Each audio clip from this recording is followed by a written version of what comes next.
24/7 cafe na may unique na drinks, quality na coffee, masarap na pastries, neat working space vibe, at may pa-arcade pa.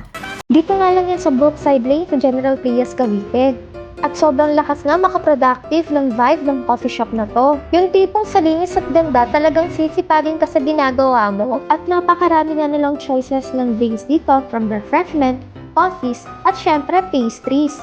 Sinama ko na nga rin ang menu para sa inyo. Magandang pampagising na ang hot coffees nila dito. At napakasarap nga nitong refreshment nila na pitaya soda, na sila nga mismo ang gumawa ng recipe. Kung iced coffee naman ang gusto mo, perfect sa'yo itong Biscoff Latte.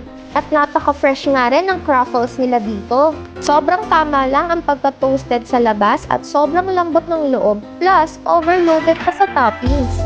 Para naman sa mga batang 80s at 90s dyan, alam niyo bang merong retro arcade dito na pwedeng luin habang nag-aantay ng kape? Pwedeng-pwede nga magpa-deliver ng pagkain dito via Foodpanda or kontakin niyo lang sila sa Facebook page nila. At kaya kung night outan na mahilig sa kape at pastries, let's give it a shot! And this is your foodie passenger princess, Madam OBR. And if you like more craving and destination content like this, please follow me. And as always, let's give it a shot!